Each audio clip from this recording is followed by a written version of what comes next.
Samsara, En pacientes con una hemólisis intravascular. intravascular, muy bien. ¿Y en qué pacientes vamos a encontrar, o puede ser más común encontrar, una esplenomegalia?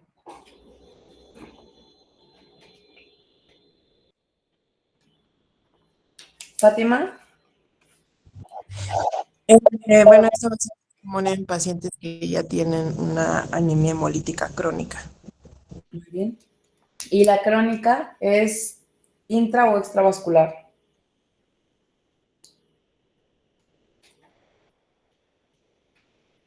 ¿Extravascular? Sí, me respondió Ana, ¿verdad? Sí, doc, perdón. Muy bien.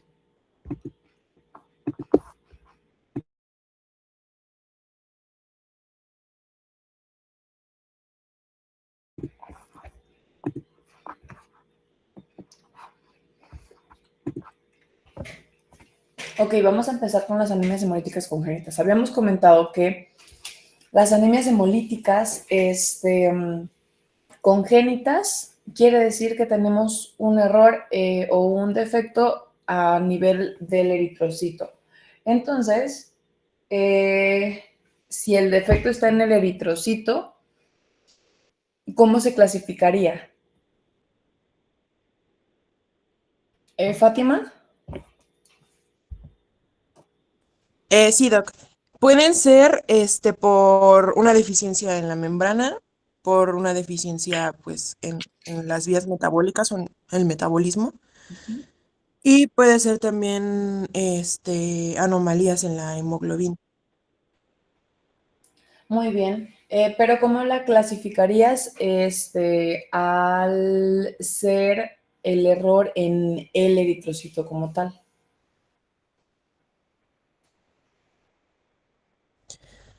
Pues creo que la clasificaría de acuerdo a, bueno, en la membrana. O-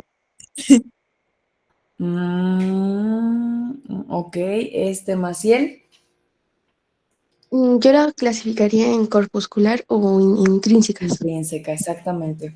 Ok, muy bien. Habíamos comentado que si tenemos un defecto en el eritrocito, este defecto puede estar en cualquiera de los componentes del eritrocito. Los principales componentes del eritrocito, ¿cuáles son? La membrana, el metabolismo, o pues sí, algún defecto enzimático, o la hemoglobina, que son como los componentes más importantes o básicas del eritrocito. Si tenemos una alteración en la membrana, algunos de los ejemplos son eritrocitosis o esferocitosis, que nos va a dar un, nos va a dar un defecto en la membrana, nos va a dar una alteración en la permeabilidad o en la maleabilidad de estos eritrocitos y va a conllevar a una vida media disminuida del eritrocito, que eso es como tal la hemólisis, ¿no? En el metabolismo, alguna alteración en el metabolismo, que dijimos que las vías principales eran la de pentosa fosfato y la de Ender-Meyerhof. Cualquier alteración en el metabolismo o a nivel enzimático nos puede de igual manera llevar a una vida disminuida de los eritrocitos. Y alguna alteración en la hemoglobina. Habíamos comentado que había tipos de hemoglobina que eran normales, que o sea, que de manera habitual o normal vamos a encontrar presentes en la mayoría de los humanos. Dijimos que en condiciones normales tenemos que encontrar en un 97% qué tipo de hemoglobina, cuál es la principal hemoglobina en una persona normal. Carla. A1. A1, perfecto.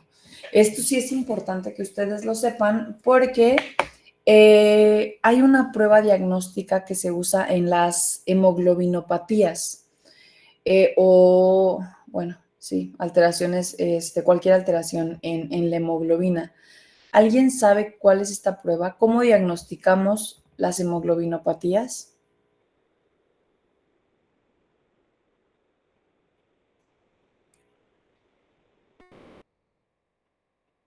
Bueno, lo comentamos más adelante, pero justo hay una prueba que se llama electroforesis de hemoglobina.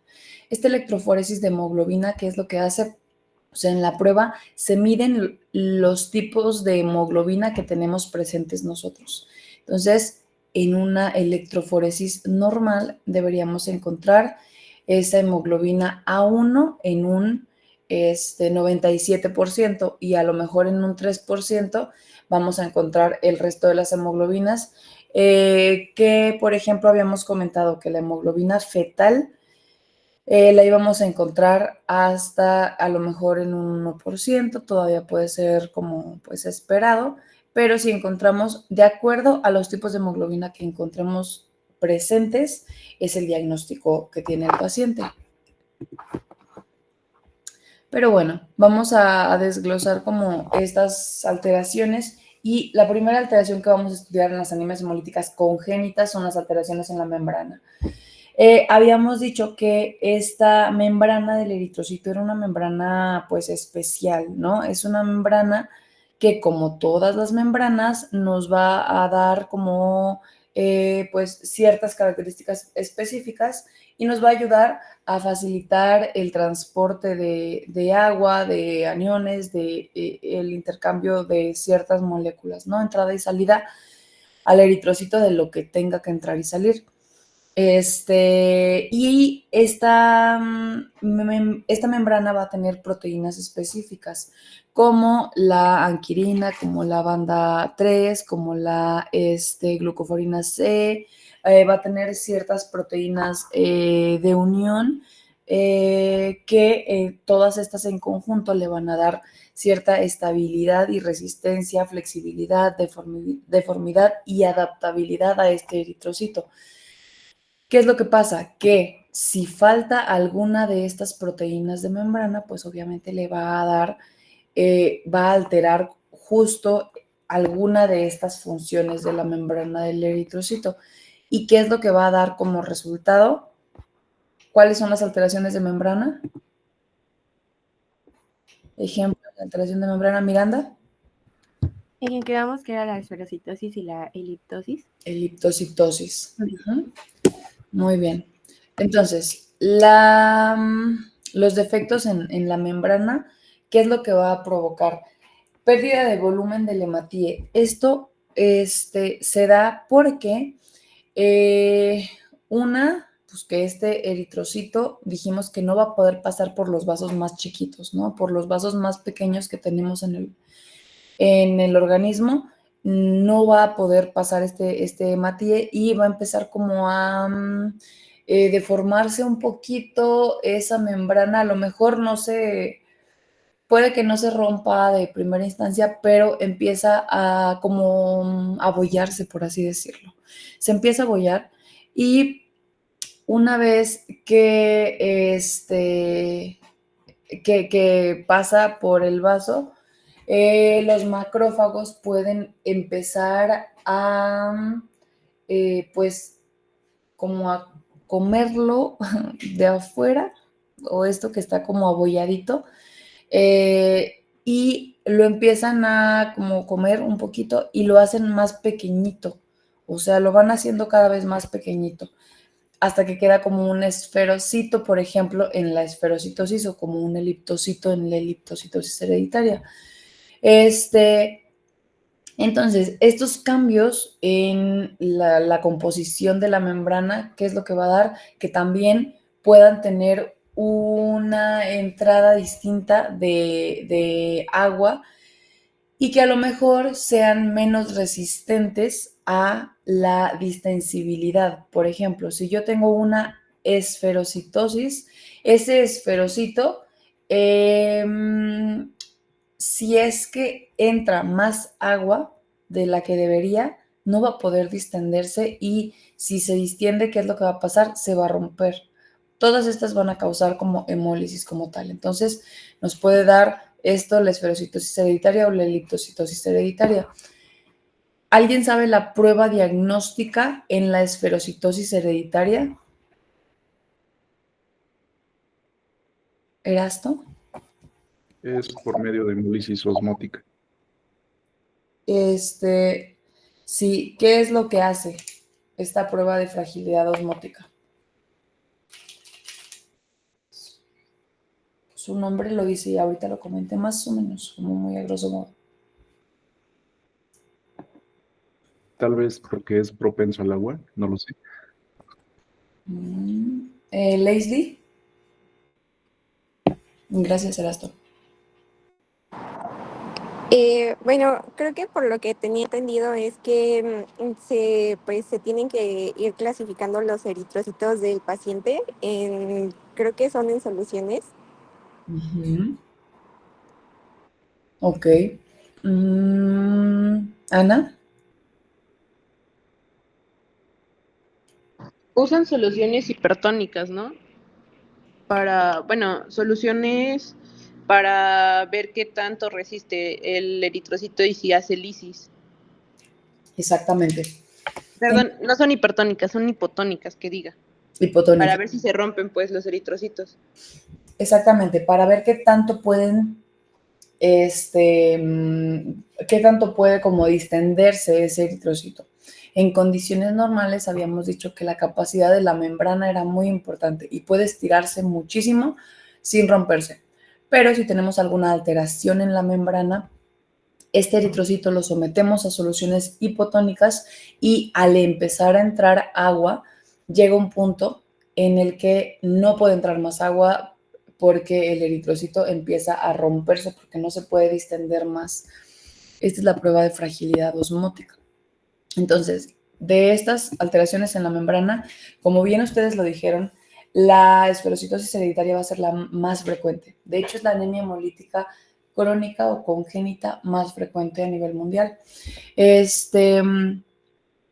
Entonces, estos eritrocitos, como su nombre lo dice, van a tener una forma de esfera como tal, van a ser esféricos y su membrana, pues repito, va a tener esta alteración que no les va a permitir la distensibilidad que normalmente tienen.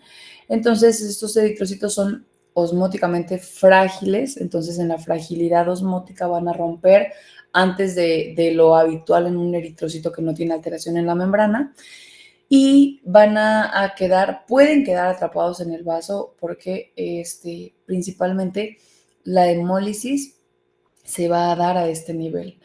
En cuanto al patrón de herencia, es un patrón de herencia autosómica dominante en un 75% y podemos tener ciertos casos en un 25% de herencia autosómica recesiva. ¿Cuál es la proteína que más frecuentemente se afecta en la esferocitosis hereditaria? La anquirina, en un 30 a 60%, seguido de la banda 3 en un 15 a 40%. Pero también se pueden afectar las cadenas de espectrina y la proteína 4.2. Esta es la que les comentaba, que es la tríada de hemólisis crónica. Ahorita ya sabemos por qué es esta tríada de hemólisis crónica. Ya sabemos que al tener una anemia hemolítica, ¿qué debemos tener? Anemia, para empezar, ¿no? Ya sabemos por qué hay ictericia, porque hay aumento en la bilirrubina a expensas de la indirecta, ¿sí? Casi siempre tiene que ser a expensas de la indirecta. Si es a expensas de la directa, esa hiperbilirrubinemia, nosotros vamos a sospechar de algo, de una colestasis de origen de gastro. Se lo vamos a mandar a gastro para que estudie por qué están aumentando esas bilirrubinas a expensas de la directa. ¿Y por qué vamos a tener esplenomegalia, dijimos?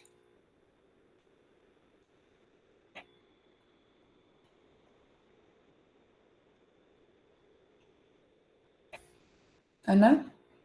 Por la sobreproducción de eritrocitos, porque los órganos órganos que eran hematopoyéticos empiezan a producir eritrocitos para rescatar los que se están destruyendo. La esplenomegalia en las crónicas. Luis Ignacio. No es porque ahí es donde se destruyen como tal los eritrocitos, o sea, y además es donde se reciclaban. Sí. Justo donde se destruyen estos eritrocitos, a donde hay la destrucción, donde se lleva a cabo la hemólisis en su mayor proporción, justo es a nivel esplénico. Entonces vamos a tener una esplenomegalia. Y porque dijimos que ahí se van a destruir y varios van a quedar atrapados ahí, porque no van a pasar por la microcirculación del vaso. Entonces, la esferocitosis hereditaria, ¿cómo la clasificarían? ¿Como intracorpuscular o intrínseca o extracorpuscular?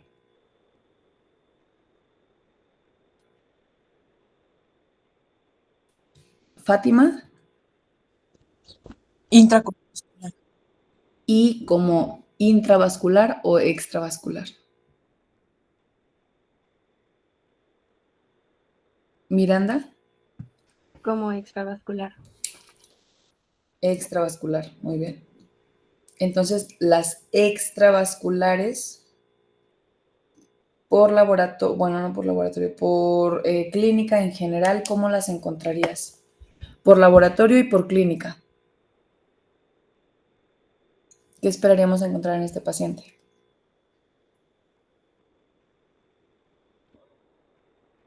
María Estefanía. Bueno, pues por clínica, pues tendríamos diferentes síntomas, ¿no? Mm, Especialmente pues palidez por la anemia, fatiga, también importante la ictericia por el aumento de la bilirrubina indirecta y a la exploración física vamos a hacer palpación y pues va a ser muy evidente. En caso del diagnóstico de laboratorio, pues creo que ya lo habíamos mencionado, vamos a tener un aumento principalmente de los reticulocitos. Y bueno, yo hace rato quería comentar que también podríamos hacer el diagnóstico con un frotis de sangre y que ahí pues ya podíamos ver un cambio en los eritrocitos. Exacto. Muy bien, en el frotis de sangre periférica podemos ahí estudiar, de hecho, también la forma justamente de estos eritrocitos. Y bueno, es parte, de hecho, del diagnóstico.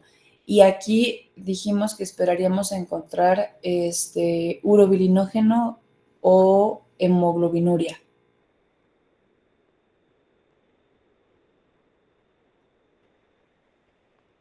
Carla.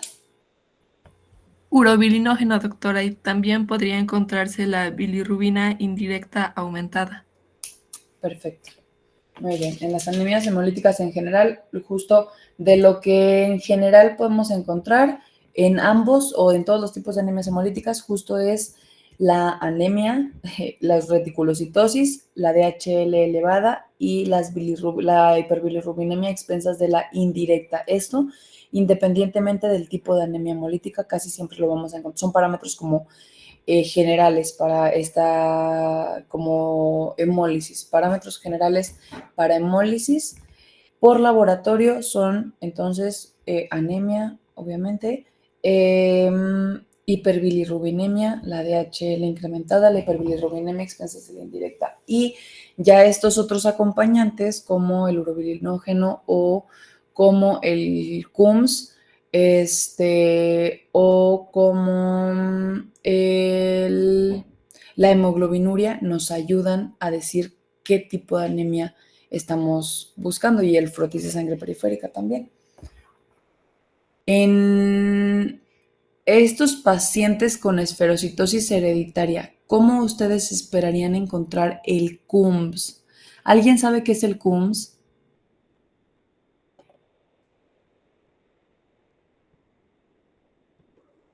Ana. Es el que se hace de compatibilidad, ¿no? Para grupos sanguíneos tengo la teoría, es el que es COM, ese, ¿no? COOMBS, sí. ¿Qué es lo que... o sea, ¿para qué usamos ese CUMS? Si no estoy mal es para verlo, bueno, o sea, sí para compatibilidad de los grupos sanguíneos, pero es porque veía los anticuerpos, ¿no? Unidos a la membrana del eritrocito. Exacto, los anticuerpos unidos a la membrana del eritrocito. Ese es el CUMS directo. Entonces, en la esferocitosis hereditaria o en las anemias hemolíticas congénitas, ¿cómo esperarían encontrar ese CUMS si ustedes piden un CUMS directo? Adair, Normalmente se encuentra negativo, ¿no? negativo, justo, ¿por qué? Porque la destrucción de los glóbulos rojos no es por los anticuerpos. Exactamente, no tendríamos por qué encontrar aquí anticuerpos. ¿Cuándo va a ser Sino por un defecto de la de la membrana. membrana? Exactamente. ¿Cuándo esperaríamos un CUMS directo positivo? Estefanía. Si ya dijimos que son por anticuerpos, me imagino que en una anemia hemolítica autoinmune. Exactamente, en las anemias hemolíticas autoinmunes. Perfecto.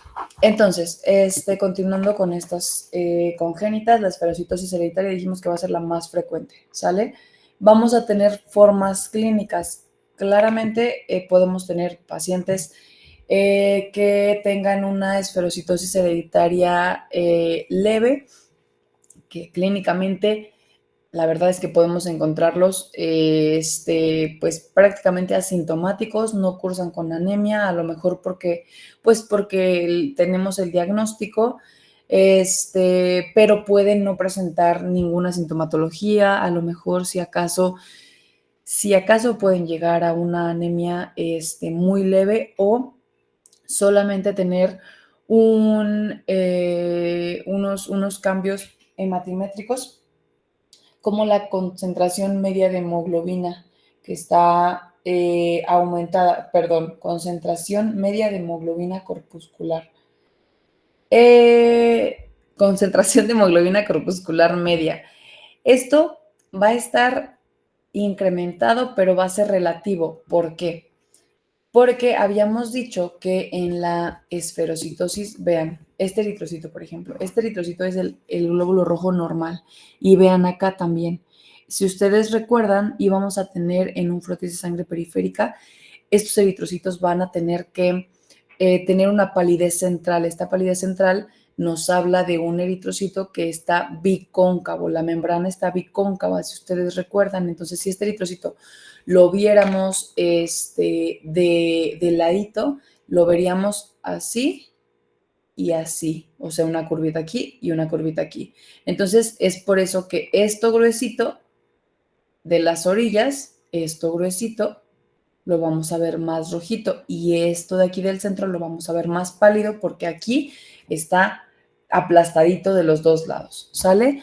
¿Qué pasa en el esferocito? Justo el esferocito, habíamos dicho que se empieza a bollar y entonces los macrófagos empiezan a comerse esto que está bollándose y esto es lo que va a empezar a comer y queda este esferocito que si ustedes se fijan relativamente tiene un volumen menor.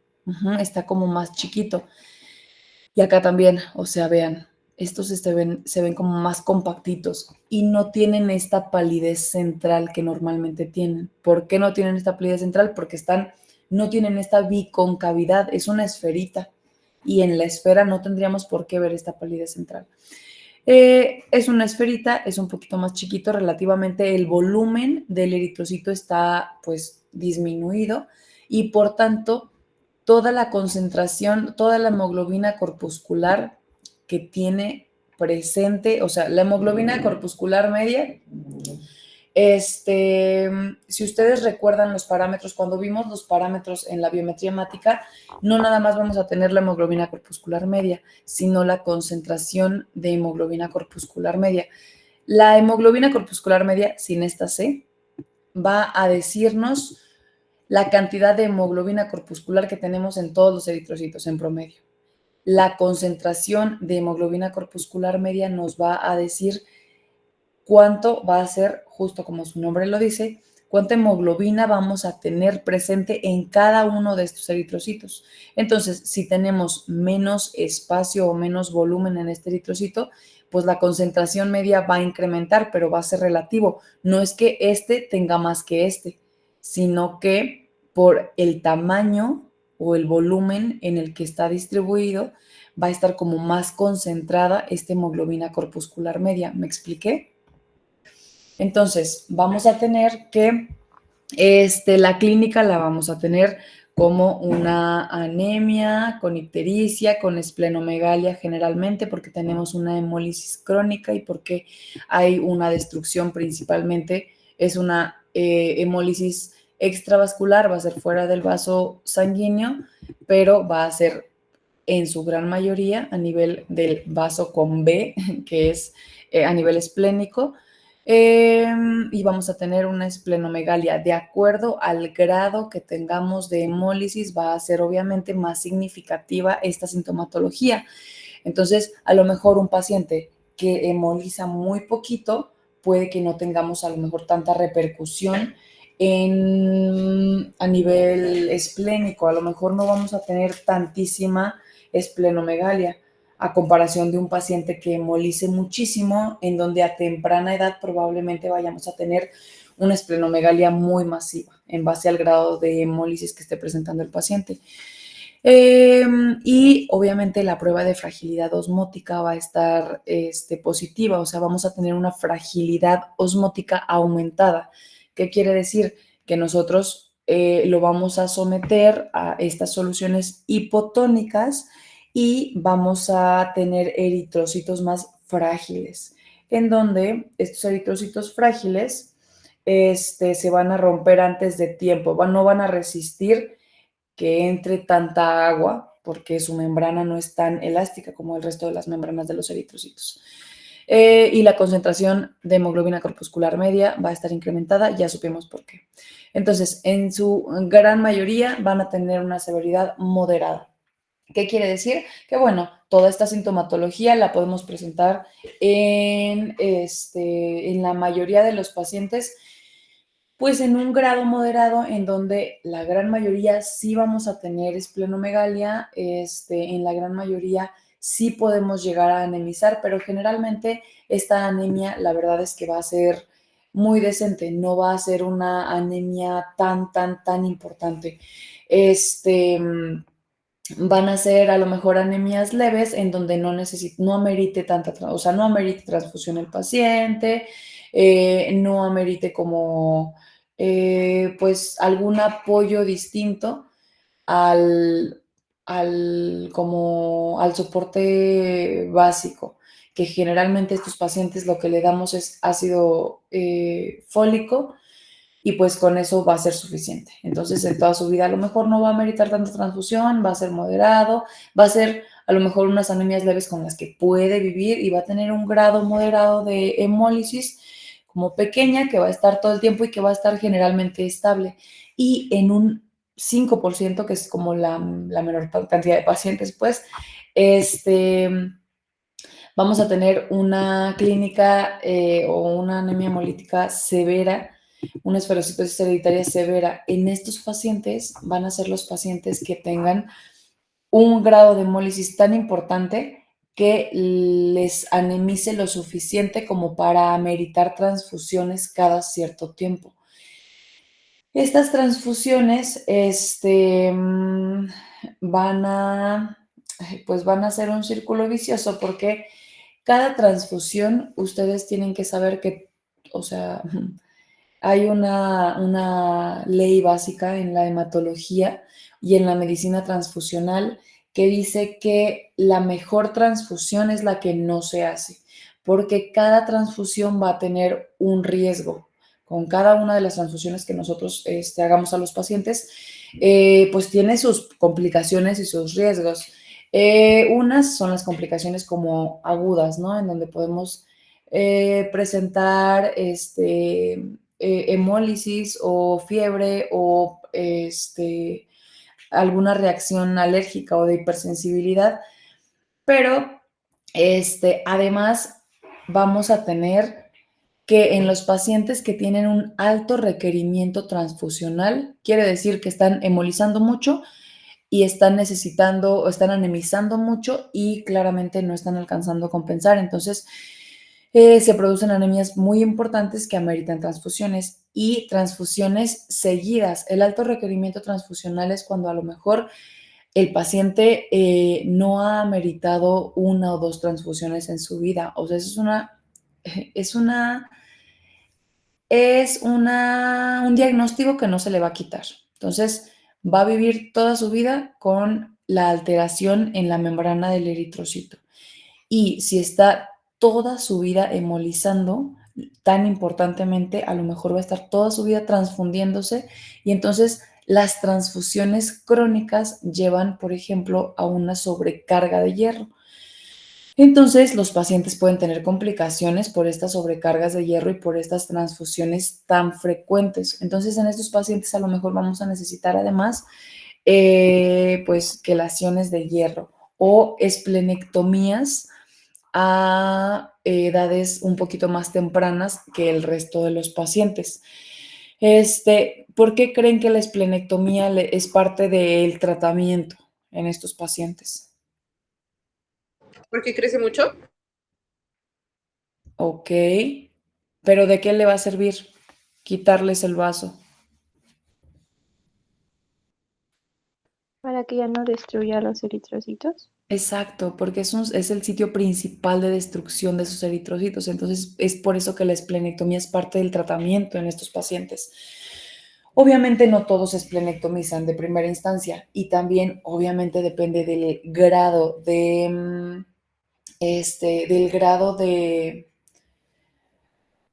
hemólisis que tenga. Si a lo mejor tengo un paciente con una forma leve, de primera instancia, ¿ustedes quitarían el vaso? No. Pues no, realmente no, porque pues el grado de hemólisis no me da tanta repercusión. O sea, la esplenectomía no es un tratamiento de primera instancia, generalmente lo usamos cuando ya tenemos una esplenomegalia importante y tenemos hemólisis importantes, ¿no? Entonces,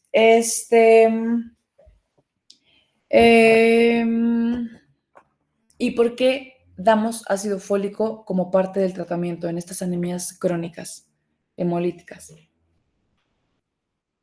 ¿Maciel?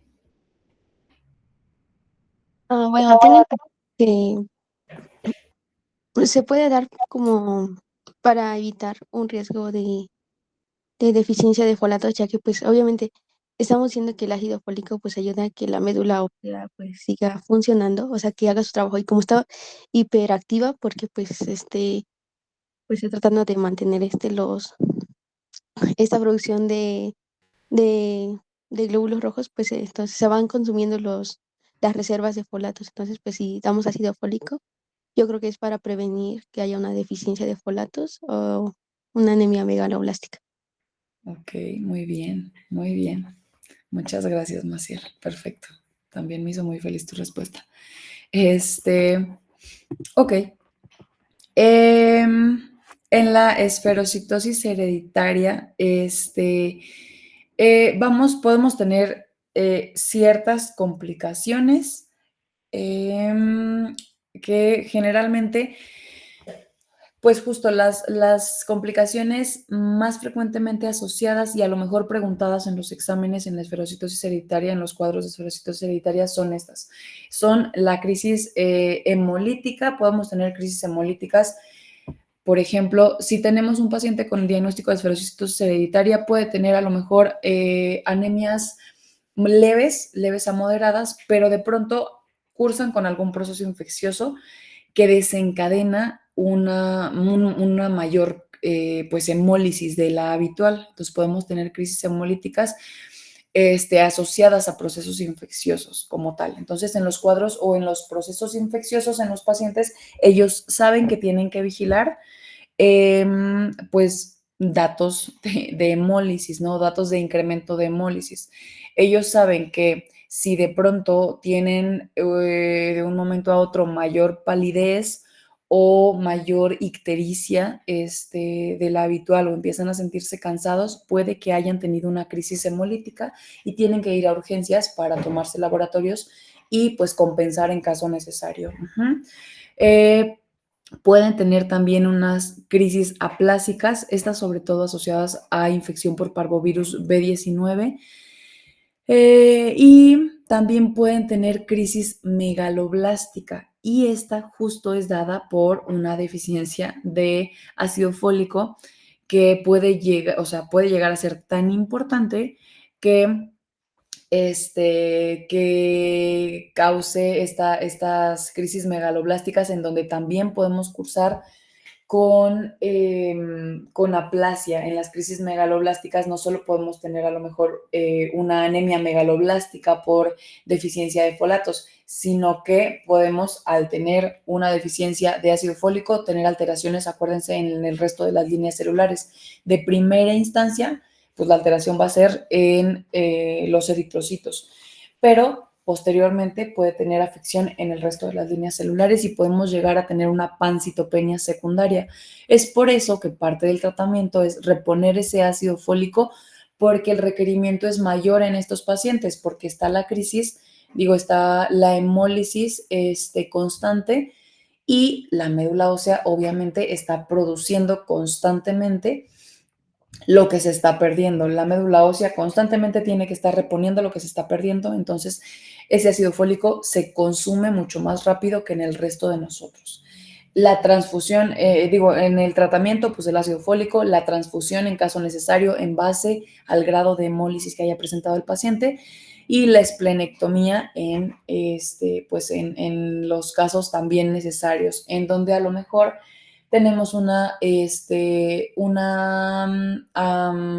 hemólisis importante, un requerimiento transfusional elevado, una esplenectomía, una esplenomegalia muy importante. Entonces, quitamos el vaso. Algunas recomendaciones para la esplenectomía es que al menos en nosotros en pediatría, tal vez este es un problema que no lo tengan los hematólogos de adultos, pero nosotros sí tratamos siempre, casi siempre, de esperar a que los pacientes cumplan al menos 5 años de vida, que la verdad es que es difícil que antes de los 5 años ameriten esta esplenectomía. Casi siempre pues lo ameritan, pues entre más grande va siendo un poquito más frecuente. ¿Por qué? Porque tienen más tiempo hemolizando, porque a lo mejor ya tienen un grado mayor de esplenomegalia, porque a lo mejor, pues sí, o sea, el paciente generalmente a mayor edad va a ser como un recurso que podemos usar porque no nos está respondiendo a lo mejor a las primeras líneas de tratamiento, etc. ¿Por qué creen que se recomienda la esplenectomía esperar después de los 5 años?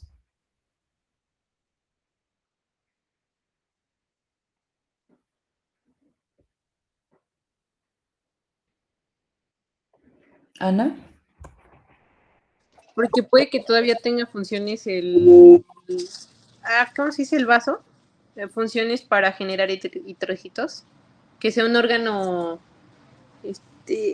hematopoyético. Estás parcialmente correcta, porque sí es que todavía pueda tener sus funciones.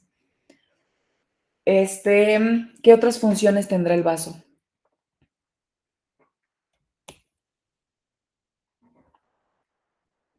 Porque el órgano sí es un órgano hematopoyético, pero dijimos cuando vimos hematopoiesis que el vaso es principalmente hematopoyético, es de los órganos principales hematopoyéticos en el segundo trimestre del embarazo y posteriormente la médula ósea va a ser la principal, ¿no? En la hematopoiesis.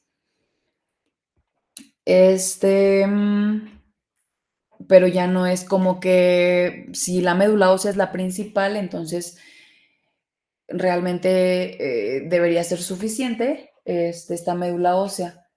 No, no es la principal función que a mí me interesaría en posterior al nacimiento. ¿Samsara? sería por la función de los anticuerpos, o sea, Exacto. para que genere pues mayor anticuerpos y pues como estos no se generan comúnmente, pues no tenga un sistema inmune deprimido. Exacto, forma parte del sistema inmunológico. Entonces, o sea, forma parte del sistema de defensa porque no solo tiene ¿cómo se llaman? Los macrófagos, o sea, no solo tiene los macrófagos que nos ayudan, tiene linfocitos, tiene macrófagos que nos ayudan en la respuesta inmune, pero también tiene la producción de anticuerpos que nos ayudan a protegernos de diversas infecciones. Es por eso que tratamos de retrasar esa esplenectomía al menos 5 años. Son de las funciones que todavía tiene ese vaso y que nos pone en mayor riesgo de, sobre todo, encapsulados. Es por eso que esperamos o que se recomienda esperar y se recomienda dejar la esplenectomía pues para pacientes cuando meramente pues es necesario, ¿no? Y hay ciertas indicaciones para esta esplenectomía. Algo también importante es que cuando vayamos a realizar una esplenectomía, hay como un protocolo de la esplenectomía en donde tenemos que vacunar al paciente, prepararlo, vacunarlo, y tenemos obviamente que vigilarlo. Esta esplenectomía la hacemos también en las trombocitopenias inmunes crónicas en donde no nos responde porque también el sitio de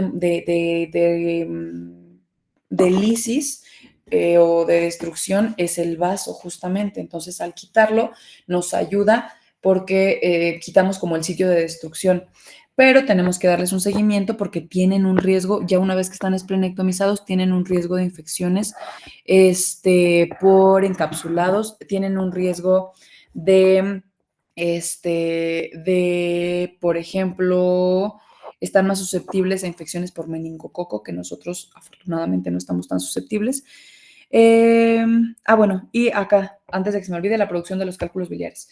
Entre más crónica sea esta hemólisis, pues vamos a tener mayor frecuencia de presencia de cálculos biliares. Entonces, por eso se dice que podemos encontrar estos cálculos biliares hasta en un 50% de los pacientes con esferocitosis hereditaria mayores a 10 años de edad.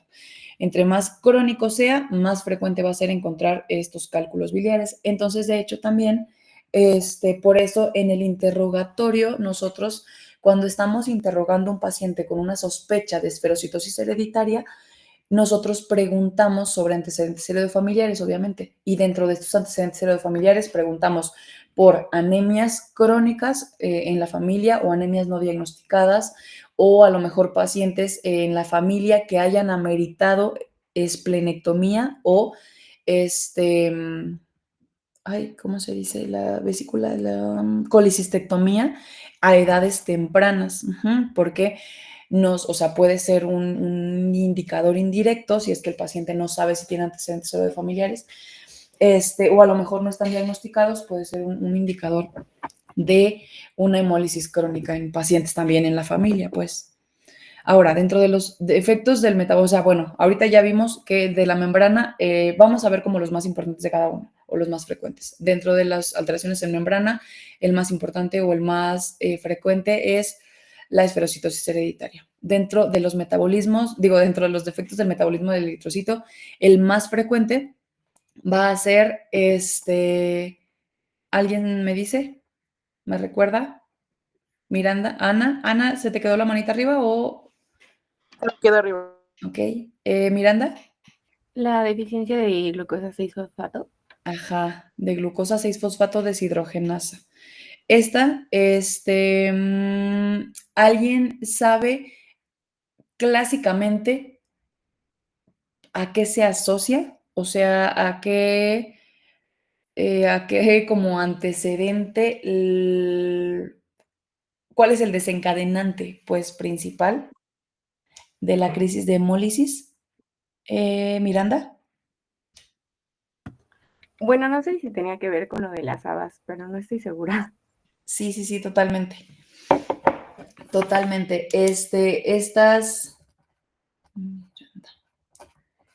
Estas habas es muy frecuente, o sea, digo, no es muy frecuente pues para empezar no es tan frecuente, ¿no? La deficiencia de glucosa 6-fosfato deshidrogenasa, pero es algo como muy característico que estos pacientes al fabismo, pues al consumo de habas, van a tener que se va a desencadenar esta hemólisis. Entonces son pacientes que literalmente llegan, hubo un paciente que tuvimos que llegó al hospital y llegó al hospital y no tenía el diagnóstico y llegó justo con este antecedente. Literalmente dijo, comí habas y me puse amarillo y me sentí mal y había anemizado, pues había anemizado muy importante y fue como se diagnosticó, o sea, fue como se enteró que tenía deficiencia de glucosa 6-fosfato deshidrogenasa, pero en el resto de su vida no se había dado cuenta que había como esta deficiencia. Entonces, vamos a tener dos vías principales por las cuales el eritrocito va a obtener la glucosa. Estas son las principales vías, van a ser la vía de Embden-Meyerhof, cuya finalidad va a ser la producción de ATP, y la vía de la pentosa fosfato, que la finalidad va a ser producir NADPH, que es el NAD reducido. O sea, a grosso modo, esta vía de la pentosa fosfato, o sea, la producción de este NADPH, la finalidad o el objetivo de este NADPH va a ser mantener el glutatión reducido, va a ser un protector para nosotros de la acción oxidativa del peróxido de oxígeno. O sea, nosotros vamos a tener ante ante un estrés, o sea, ante un evento de estrés oxidativo, vamos a tener que se produce este NADPH, este NAD reducido para, pues para reducir esta oxidación. Y esto lo va a hacer mediante esta enzima, o sea, necesita de la glucosa 6-fosfato deshidrogenasa para reducir este NADPH y protegernos de este estrés oxidativo. Si no tenemos esta enzima, no estamos protegidos de este estrés oxidativo y ante estos eventos de incremento de estrés oxidativo, vamos a tener la producción de una hemólisis. Entonces, esta deficiencia de glucosa 6-fosfato deshidrogenasa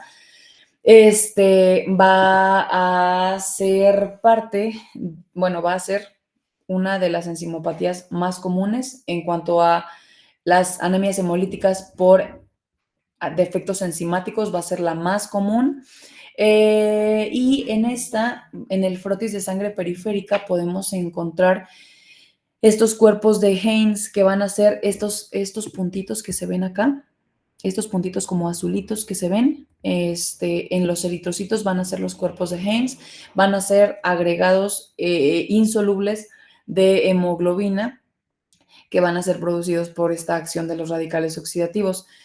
Entonces, se va a dar gracias a déficit de mecanismos de defensa antioxidativos. Entonces, no vamos a tener NADPH que nos protege del estrés oxidativo y todo oxidante, pues, nos va a perjudicar. En general, nosotros al respirar nos estamos oxidando cada vez. Y necesitamos constantemente tener como estos mecanismos de defensa antioxidantes. Y esta hemólisis puede ser desencadenada, o sea, en los pacientes que tienen deficiencia de glucosa 6-fosfato deshidrogenasa, pueden tener hemólisis desencadenada ya sea por procesos infecciosos, infecciones virales, que todo paciente con una anemia hemolítica crónica, casi siempre cuando tenemos un proceso infeccioso puede desencadenarse esta hemólisis. También puede desencadenarse por fármacos, ya sea sulfonamidas, antipiréticos o antimaláricos. Son como de los más preguntados, pero la verdad es que hay una lista inmensa de medicamentos que pueden desencadenar la hemólisis en estos pacientes, que la verdad es que no es tan súper común que se desencadenen estas hemólisis por medicamentos. Los pacientes de todas formas deben tener la lista. Generalmente yo trato de imprimirles la lista para que sepan qué medicamentos o qué alimentos o qué desencadenantes pueden tener para una hemólisis. Pero es relativamente común que me lleguen pacientes que dicen, yo la verdad es que pues no me di cuenta y consumí tal medicamento y hasta después vi que estaba en la lista, pero la verdad es que no me hizo nada, entonces lo volví a probar y me di cuenta que lo toleraba bien. Y a lo mejor no todos van a desencadenar la crisis con los mismos medicamentos, pero sí hay una lista importante de medicamentos que pueden desencadenar hemólisis en estos pacientes. Entonces, no quiero que se la aprendan porque nadie se la sabe porque es una lista muy grande, pero sí que sepan que los principales asociados justo son los antimaláricos, algunos antipiréticos y las sulfonamidas. Y la ingesta de habas, que lo sepan y que lo tengan muy frecuente porque generalmente a lo mejor en el resto de sus exámenes, no hablo solo de los exámenes parciales que tenemos nosotros, sino en el resto de los exámenes, a lo mejor si ustedes hacen Ceneval, si ustedes quieren hacer un examen nacional de residencias, generalmente el cuadro clínico que te ponen del paciente es una anemia hemolítica en un paciente que se desencadena después de la ingesta de habas. El tratamiento, generalmente en estos pacientes, no siempre damos el ácido fólico, o sea, no lo damos como todo el tiempo. ¿Por qué creen que no lo damos todo el tiempo?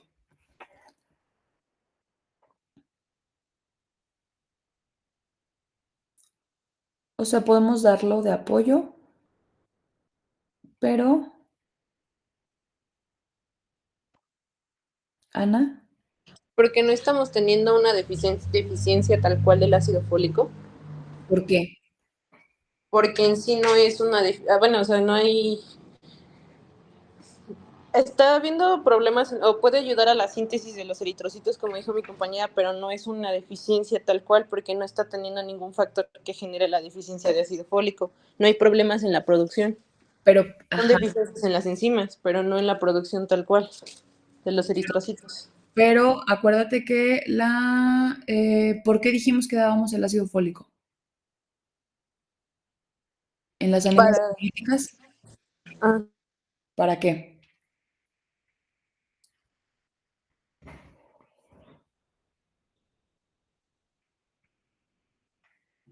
No me acuerdo. Sí te acuerdas. Sí te acuerdas. Lo dábamos en las anemias hemolíticas. O sea, las anemias hemolíticas per se no es como que tengan una deficiencia de ácido fólico nomás porque sí. ¿Por qué la tienen?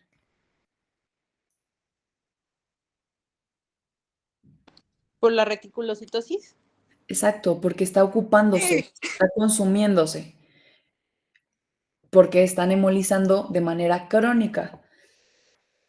Pero en estos pacientes de deficiencia de glucosa 6-fosfato deshidrogenasa, aquí tenemos crisis, o sea, tenemos como hemólisis desencadenada por ciertos factores.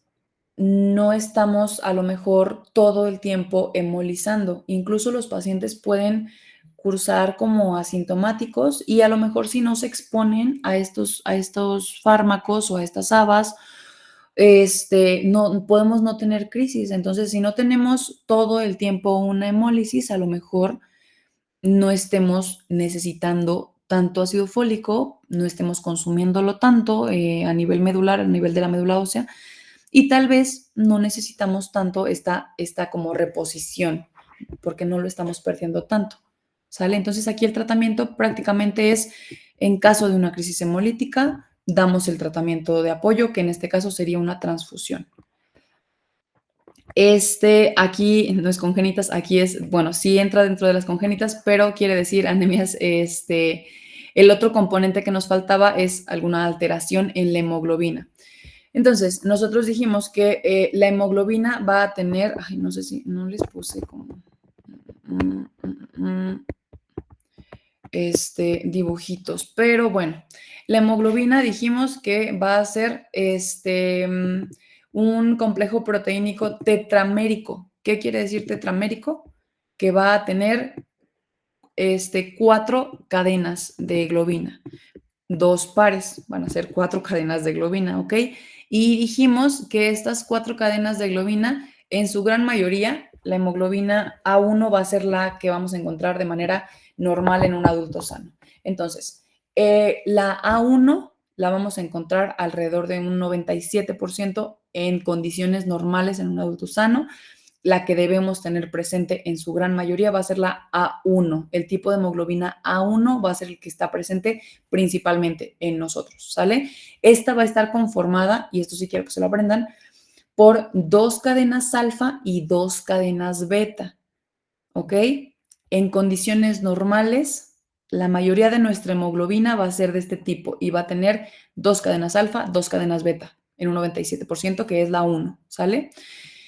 Y vamos a tener en alrededor de un 2.5% aproximadamente, podemos tener una hemoglobina A2 en condiciones normales. En condiciones normales no debe sobrepasar el 2.5%.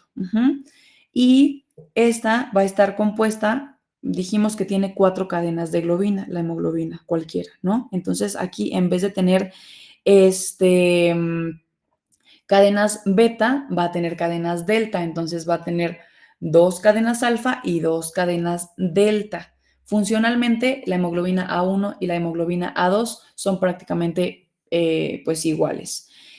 Y nosotros podemos en la adultez todavía tener un pequeñísimo porcentaje de hemoglobina fetal en condiciones normales, pero generalmente va a ser de 0.5 a 1% tal vez.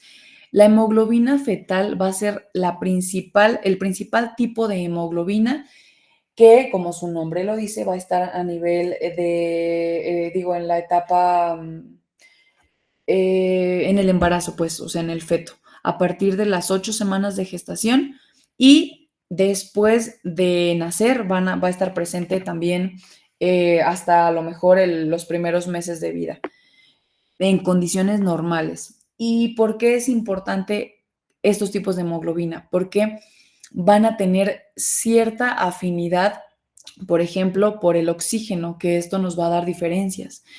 En la hemoglobina fetal, por ejemplo, tiene ciertas características por las cuales debe estar presente en la etapa prenatal. Esta hemoglobina fetal a lo mejor va a tener una mayor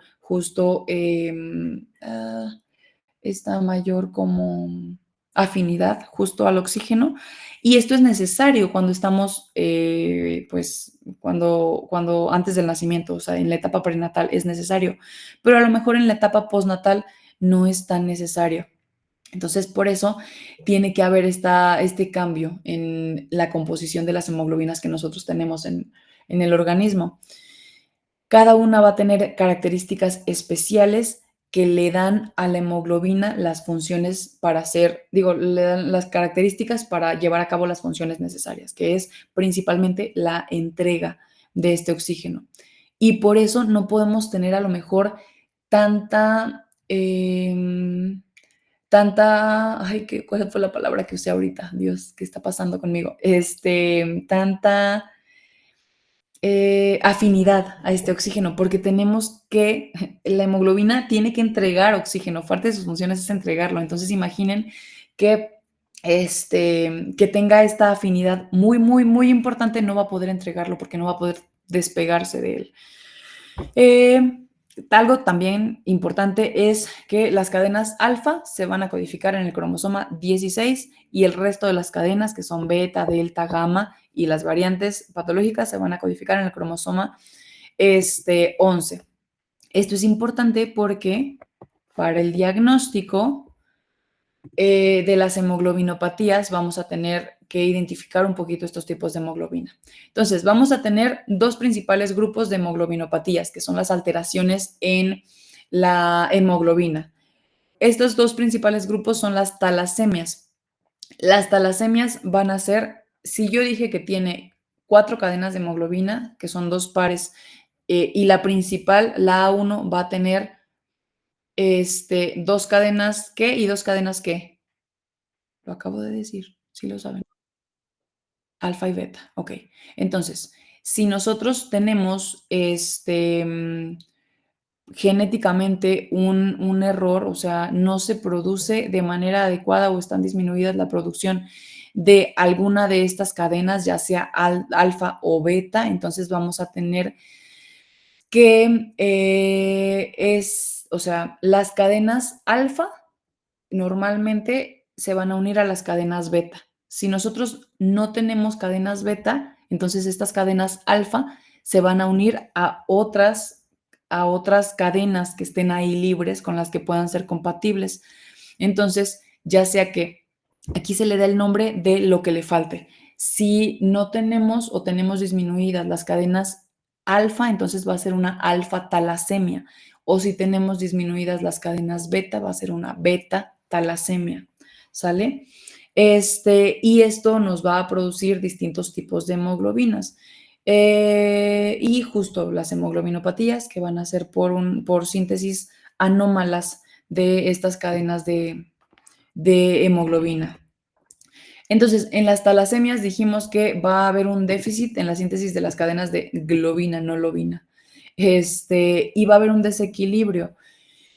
Dijimos que se denominan alfa o beta talasemias en base a las cadenas que estén faltantes. Y vamos a tener 3 variantes principales: la menor, la intermedia y la mayor.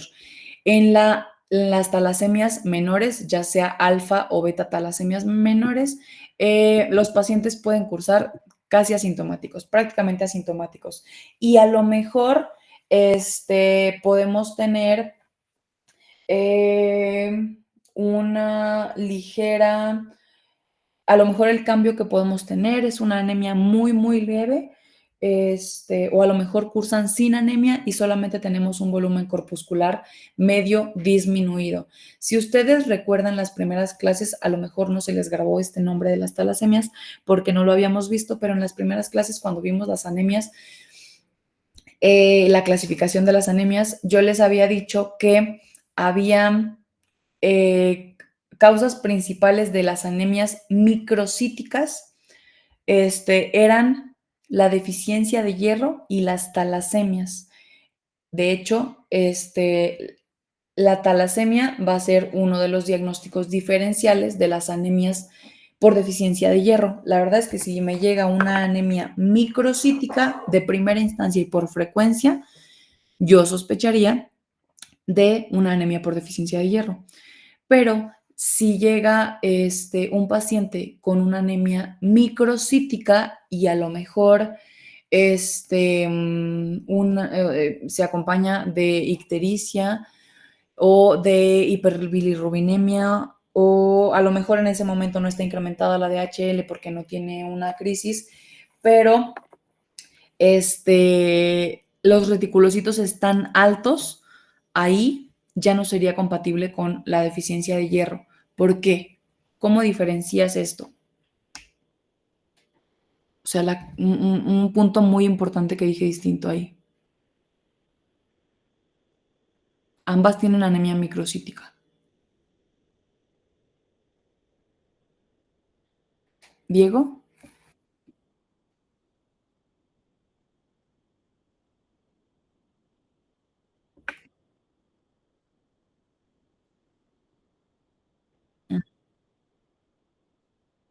Exacto, ese punto es el importante. No se elevan los reticulocitos en la deficiencia de hierro. ¿Por qué no se elevan los reticulocitos? Recuérdenme. ¿Samsara? Porque no hay suficiente producción de estos, o sea, no hay suficiente cantidad para que se produzcan. No hay con qué producirse, exacto. Entonces, aquí acuérdense que las carenciales van a ser regenerativas, no van a tener incremento en los reticulocitos. Y una característica justo de las anemias hemolíticas es que casi siempre vamos a tener una reticulocitosis porque la médula ósea está tratando de compensar este aumento en la destrucción con un aumento en la producción. Bueno, entonces vamos a tener que podemos tener pacientes heterocigotos u homocigotos. ¿Qué quiere decir? Nosotros tenemos dos pares de, dos copias, pues, de cada gen. Entonces, si nosotros tenemos afección en ambos, vamos a ser homocigotos si los dos están afectados y pues obviamente si ambos están afectados no vamos a tener quien compense y entonces la sintomatología va a ser mayor. Entonces generalmente los pacientes homocigotos van a tener talasemias mayores con clínica obviamente mayor, con una hemólisis mayor y con una descompensación un poquito mayor. Vamos a cursar con anemias graves y estos pacientes van a ser prácticamente dependientes de transfusión. O sea, la hemólisis va a ser muy, muy importante. Que haga que frecuentemente estén transfundiéndose estos pacientes. Van a tener una esplenomegalia muy importante, pero en estos casos, en las talasemias específicamente,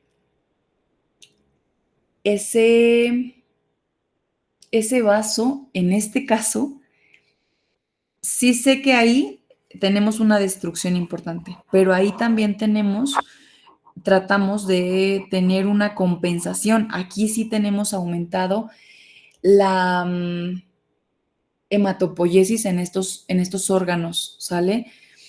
Entonces, sí vamos a tener esplenomegalias muy importantes, pero ¿qué es lo que pasa en las talasemias? En las talasemias, algo característico en el cuadro clínico o sea, en la clínica del paciente es que vamos a tener que si tenemos una destrucción muy importante, va a haber un incremento en la hematopoiesis extramedular.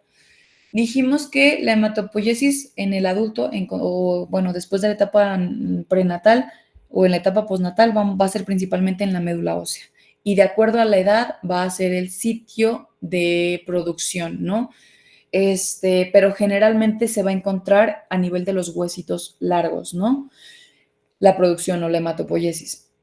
¿Qué es lo que pasa en estos pacientes? Que van a tener un incremento en la hematopoiesis en sitios no tan habituales, en los que a lo mejor ya estaban apagados después del nacimiento, pero van a tener que compensar y aumentar su producción, como el vaso, el hígado, ¿sale? Pero además van a tener hematopoiesis o eritropoiesis en huesitos en los que habitualmente no tenemos tanta producción, como los del cráneo, porque tenemos médula ósea en todos los huesos, ¿no? Pero no todos tienen el mismo nivel de hematopoiesis. Entonces podemos tener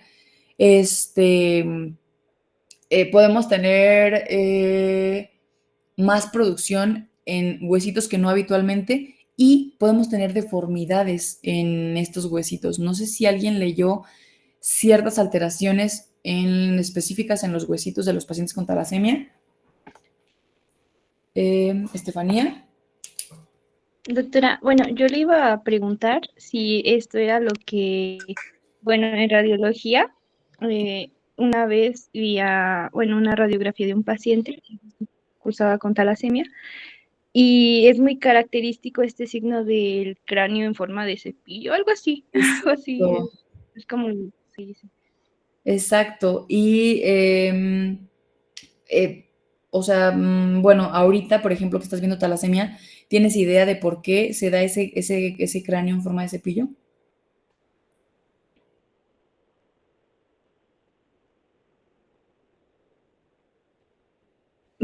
Pues entiendo que tiene que ver con la eritropoiesis, ¿no, Doc? Que pues no está, bueno, ajá, como que no está siendo efectiva, no sé cómo explicarlo. Más bien está incrementada, está justo, la médula ósea se está expandiendo, está tratando de tener como más espacio de producción de eritrocitos. Entonces, algo que pasa en estos pacientes y justo por eso les comento, sobre todo en talasemias que sean muy importantes, digo, sí, pues en talasemias mayores, por eso les mencioné lo del vaso, porque si de por sí estos pacientes tienen aumento en la producción y están expandiendo esos huesos para aumentar el espacio que tiene, o sea, están expandiendo la médula ósea para tener más sitio de producción.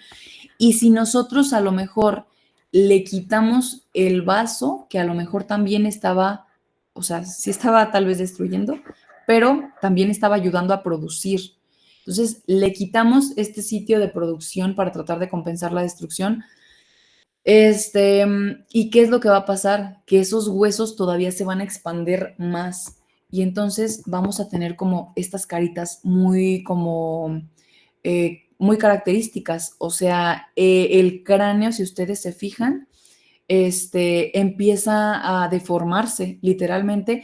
Esto es porque esos huesitos están expandiéndose y tenemos estas facies características. Obviamente no todos los pacientes con talasemia los tienen. Estos sobre todo son pacientes con ¿con qué tipo de talasemia, por ejemplo? O sea, ¿qué severidad ustedes imaginan? Pues grave, ¿no? Porque ya Claro. está para deformación de huesos. Es claro, con talasemia mayor. Aquí la grave se le dice mayor. Entonces, con talasemia mayor, porque van a tener justo una hemólisis tan importante que la médula está tratando de compensar y está expandiendo estos sitios de producción. Y eso, pues, ocasiona que si a lo mejor en cráneo, en condiciones habituales, no tenemos tanta producción, pero en ellos la médula ósea de los huesos largos no es suficiente, entonces empiezan a distenderse o a extenderse estos huesitos de la cara. Y esta es una facies muy característica que no es tan común encontrar porque la mayoría, la verdad, es que son menores, son talasemias menores, afortunadamente, pero las formas mayores van a tener esta característica, que ustedes a kilómetros de distancia van a ver un paciente con una carita así y ustedes van a decir, este paciente tiene una talasemia mayor porque está, o sea, está expandiendo y está hemolizando muchísimo. Entonces tienen esta característica muy, muy como específica. Y si nosotros le tomamos una radiografía, vamos a tener justo esta expansión de la médula ósea en el cráneo y en la radiografía vamos a ver esta expansión como unas cerditas de cepillo, por así decirlo, y entonces vamos a tener este cráneo en cepillo en las radiografías y obviamente pues vamos a tenerla en las radiografías, también vamos a ver la expansión, pero son muy características estas caritas y ustedes ahora ya saben por qué. Y vamos a tener aquí también hepatomegalia. ¿Por qué la hepatomegalia? Ya dijimos la esplenomegalia. ¿Por qué la hepatomegalia? ¿Ana? Creo que ahora sí era como le estaba diciendo hace rato por la hematopoiesis, ¿no? Estaba al revés. Sí, exacto. Aquí también tenemos expansión de la hematopoiesis a todo nivel. Nosotros tenemos una paciente que, pues justo, yo creo que esta nena se queda corta para la carita que tiene la otra nena. Porque se diagnosticó pues muy grande y porque también, pues desafortunadamente su hemólisis es demasiado importante, en donde tenemos un requerimiento transfusional muy importante y de hecho en estos pacientes como tienen una hemólisis importante y un requerimiento de transfusión tan importante, tenemos complicaciones asociadas a las transfusiones crónicas y constantes, como es justo la sobrecarga de hierro. La sobrecarga de hierro en estos pacientes crónicos, bueno, la sobrecarga de hierro en general, de manera crónica, el hierro puede llegar a ser tóxico, entonces necesitamos nosotros quelar ese hierro para disminuir la cantidad y disminuir la toxicidad que puede dar a distintos niveles este hierro. Esta toxicidad se puede dar a nivel de riñón. O sea, se puede depositar el hierro en distintos sitios, como el corazón, como los riñoncitos, en muchos órganos, pero principalmente pues nosotros tenemos que estar vigilando y tenemos que estar a lo mejor tomando gamagramas o resonancias para ir viendo que esta quelación sea lo suficiente para que estos depósitos no sean tan tóxicos en estos pacientes, porque no les vamos a poder quitar, muchas veces no les vamos a poder quitar el requerimiento transfusional porque hay pacientes que se comportan así. Entonces, esto a lo mejor va a ser un poquito confuso, pero yo les había dicho que teníamos, a ver, a lo mejor aquí, miren, aquí. Normalmente vamos a tener que, esto es en las, en las alfa-talasemias. Bueno, una cosa es que el diagnóstico es mediante la electroforesis de hemoglobina. ¿Qué les había dicho que era la electroforesis de hemoglobina?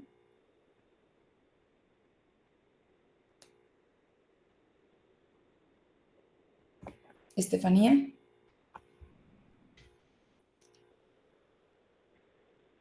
Dijo que como que medía la carga eléctrica o algo así de la hemoglobina. ¿Medía qué, perdón? Como que su carga eléctrica, no sé. No. ¿Miranda? Bueno, nos decía qué tipo de hemoglobina era, ¿no? O sea, separaba los tipos de hemoglobina. Exacto, nos dice qué tipo de hemoglobina tenemos, o sea,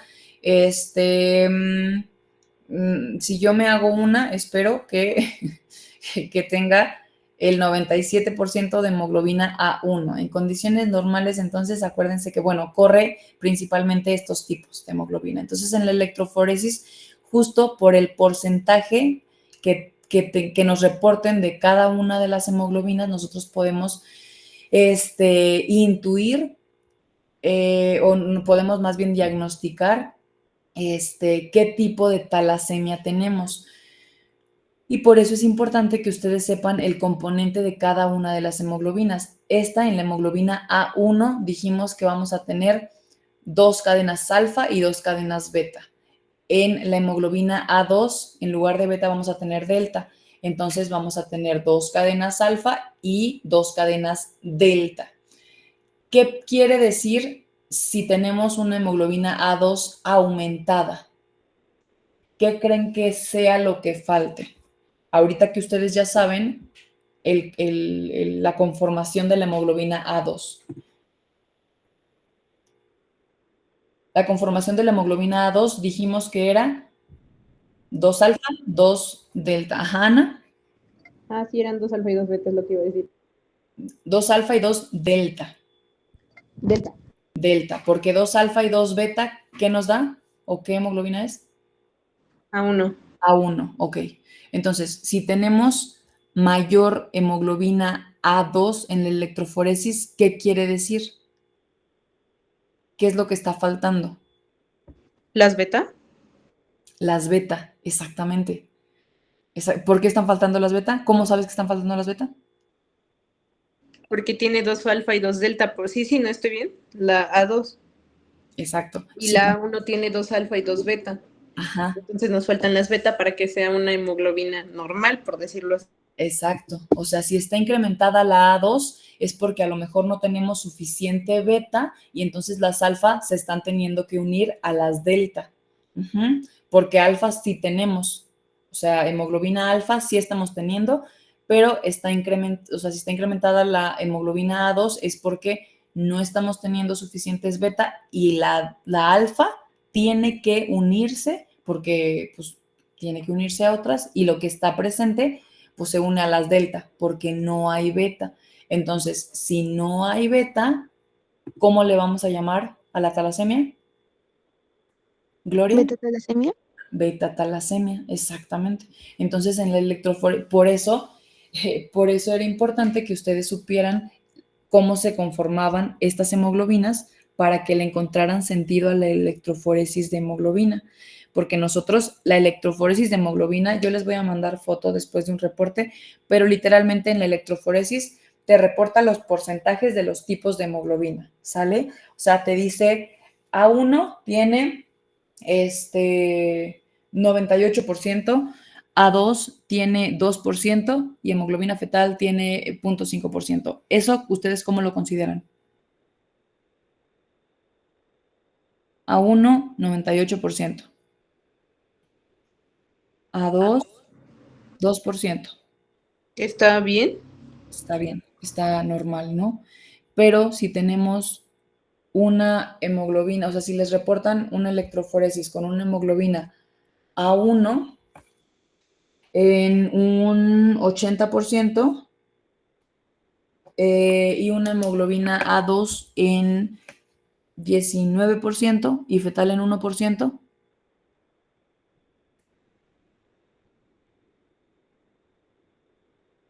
¿Nos preocupamos?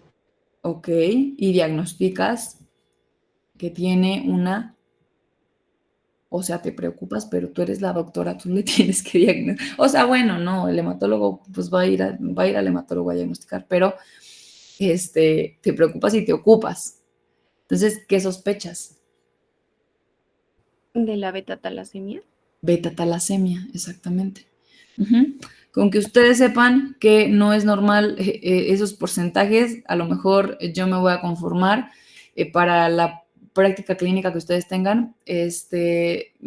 Yo quiero que ustedes aprendan a identificar las anemias hemolíticas, que sospechen cuando es congénita, o sea, que por la clínica ustedes sepan cuando es intravascular o extravascular y que puedan referirla. Pero para fines del examen, sí quisiera que, o sea, me entendieran el porqué de todo esto, ¿sale? ¿Por qué es importante? Yo sé que ya se me acabó el tiempo y, bueno, de estas solo nos falta falciformes y las anemias hemolíticas autoinmunes. De las anemias hemolíticas autoinmunes, quiero que me estudien cuál es la más frecuente, que yo creo que ya lo saben ahorita. ¿Cuál es la más frecuente? De las anemias hemolíticas autoinmunes.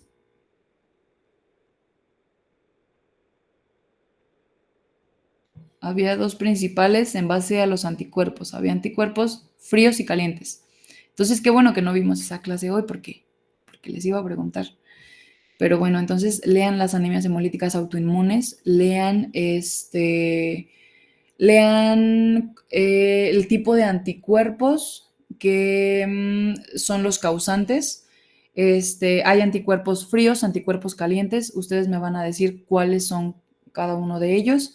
O sea, cuáles son los que causan la anemia hemolítica por anticuerpos calientes y cuál por anticuerpos fríos. ¿Cuál es la más común de las dos?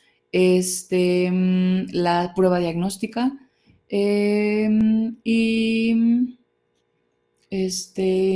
a lo mejor que chequen la prueba, o sea, la prueba de COMS, o sea, cómo funciona la prueba de COMS. Que ya me lo dijeron hace ratito, pero sí quiero que todos la hayan leído, ¿sale? Aquí solo quiero comentarles que es importante que ustedes sepan identificar esto, porque, por ejemplo, nos llegó un paciente con una anemia hemolítica crónica, sí, crónica, pero en algún punto, pues se diagnosticó como una esferocitosis hereditaria.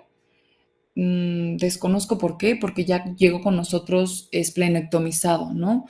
Porque llega con nosotros porque después de la esplenectomía, o sea, ya le quitan el vaso y sigue hemolizando, no para de hemolizar. Le hacen un gamagrama para ver si a lo mejor hubiera un vaso accesorio que estuviera todavía teniendo actividad hemolítica, pero no hay un vaso accesorio, entonces ya no tiene vaso, ya no tiene sitio de destrucción y se siguen destruyendo esos eritrocitos y por eso lo mandan con nosotros. Entonces llega con nosotros el paciente y nos llama la atención que la anemia es macrocítica, es macrocítica y tiene las DHLs muy, muy, muy incrementadas. El paciente estaba transfundiéndose todo el tiempo, a pesar de que ya no tenía vaso, ya no tenía dónde destruirse.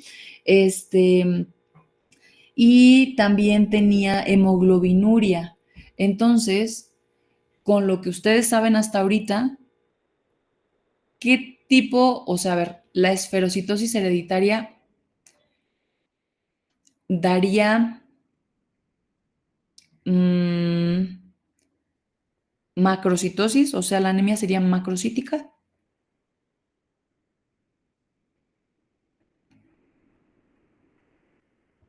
¿Y habría hemoglobinuria? Pues no sería macrocítica, ¿no? Porque usted nos comentó que en el tratamiento de esas anemias se da B9 y no tendría que haber una deficiencia de B9. Y tampoco habría hemoglobinuria porque... En la esferocitosis no damos B9. perdón, ácido fólico. Fólico, no se me confundan, ajá. Sí, ácido fólico, perdón. Y no habría hemoglobinuria porque la esferocitosis hereditaria es extravascular y la hemoglobinuria es en las intravasculares. Eso. Ajá. Entonces, o sea, hay varios cambios, pues. Normalmente habíamos dicho que el volumen corpuscular en la esferocitosis o sea, está como relativamente disminuido. Y al aprender a clasificar, o sea, nosotros, cuando nos llega el paciente, nosotros nos dimos cuenta que no parecía nada compatible con con el cuadro que nos da una esferocitosis hereditaria, que generalmente nos daría una anemia extravascular. A lo que voy con todo esto es que, o sea, ustedes a lo mejor al saber identificar y clasificar estas anemias hemolíticas, yo obviamente no les estoy diciendo que le van a dar el tratamiento y el seguimiento completo, pero al menos, o sea, saber que esplenectomizamos a un paciente que ni siquiera tenía una esferocitosis hereditaria, que ni siquiera le estaba estorbando ese vaso, porque era una hemólisis intravascular, estaba dentro de los vasos sanguíneos. Y el paciente, de hecho, cuando llegó con nosotros, o sea, la mamá nos dijo que ni siquiera tenía el vaso grande cuando se lo quitaron, porque ahí no estaba haciendo la hemólisis. Pero todo esto, pues no sé, alguien se casó con el diagnóstico que le hicieron inicialmente y cuando llega con nosotros ya llega sin vaso.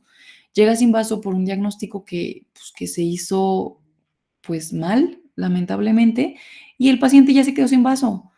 Y se quedó, pues tuvo una cirugía innecesaria con un diagnóstico que a lo mejor ustedes desde ahorita de pregrado pudieron a lo mejor distinguir o clasificar de manera adecuada. Bueno, entonces la próxima clase vamos a ver, ya nada más nos queda de las congénitas, la anemia de células falciformes y vamos a ver las anemias hemolíticas autoinmunes, ¿sale? Leen lo que...